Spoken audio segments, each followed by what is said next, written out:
Today we have Alex Marle of Music Mania Promotions. Alex has been involved with music promotion for a number of years, working with many venues around Bournemouth.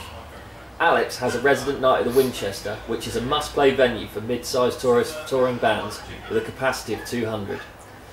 It has a bar in the same room and has a great stage and a decent sound.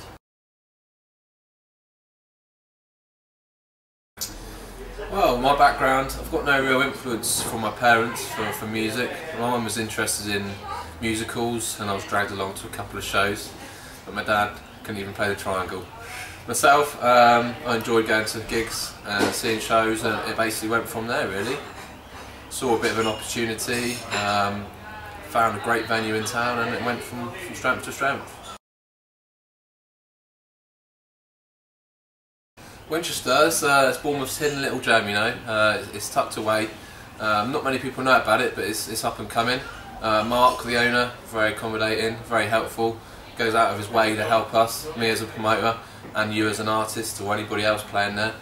It's got a great setup. The stage is fantastic. The sound engineers, and everything that goes along with a venue. It's all very good.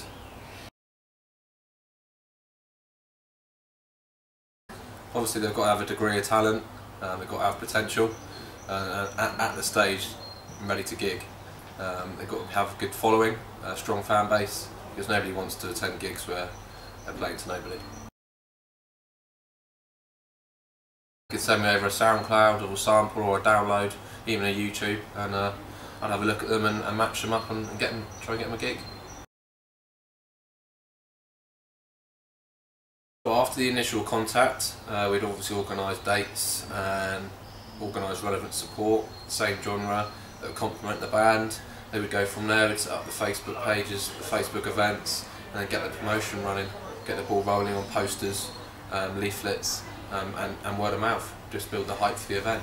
And I'd be like the first point of call, you know, if there's any issues or problems or kind of anything they're unsure about, they can contact me, or what to expect for the night. I'm there to support them and help them promote the night and use all the different channels to kind of maximise most exposure. I mean, I like to think I've got quite a tight attention to detail. I like the nights to run smoothly, and I like to have, you know, the same kind of genre of band playing. So when people come in, they're going to expect to see a good band, follow their band, and they also like to see 3 or 4 other good quality bands there as well.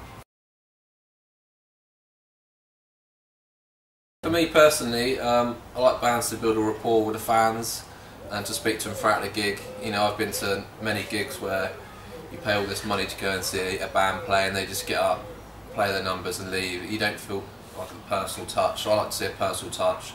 I saw a great gig at the Winchester. I think it was Hot Club de Paris. I think they're signed to a label. They're Scouse lads, and in the intervals and between songs they're being stitches, telling jokes, just creating banter, and you know, making sure the fans have kind of remembered who they were. Yourself, Mike, you had some great gigs at the Winchester. Keep in contact with the fans and constantly building the rapport with them makes them come back and follow you. A lot of bands bring merchandise, whether it be CDs, T-shirts, whether they're taken or bought is another question. Probably the strongest product I've seen is probably badges. You know, quite quirky, quite fashionable. One of the bands, they had 5 or 6 different images on the badge, and they were dishing them out, and people were taking them, pinning them on the shirts and jumpers. They wake up tomorrow or wear it next week. So I like your badge, or I remember the band, and it takes from there really. It's kind of, you've got to have the happy medium. You know, there's bands out there that play once every 3-4 months, thinking, oh, we're going to have a, you know, build up to a brilliant night and we're going to be really busy and everyone's going to come down for it. But it's quite easily, you know, the trade moves so quickly. There's new bands and artists coming through all the time. You know, people might get forgotten in that time as such. You know, so it's important to kind of keep it fresh. Don't overkill it, but maybe once a month, once every 6-8 weeks. I think it's definitely important. I like to think I know the music scene locally quite well. So if someone's got a gig, you know, within a week or 2, it's asking a bit much for the fans to attend the 2 gigs, so obviously one of them's going to be disappointed. So you know, it's got to be at least 3-4 weeks between gigs.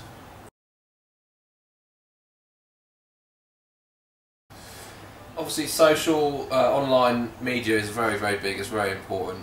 It's the easiest way, I think, to reach the fans. But I think you can't beat word of mouth, getting out there.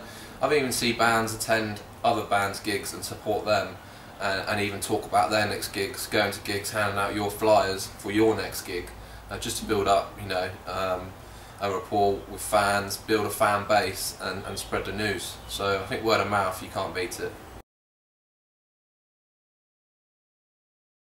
Yeah, definitely. You don't see it enough, and I think you should see a bit more of it. Really, there's only 2 or 3 bands out there that actually go and support each other, and I think it goes a long way, because then in return they might support you back, or even bring other fans from other bands to come and support your band. Even put on a night together, and then bands start supporting each other's bands, and so on and so forth. Just getting the ball rolling, and hopefully it will snowball and build a big fan base. Drop me an email, it's musicmania2008@hotmail.co.uk, or alternatively give me a ring on my mobile, 07853 103 466.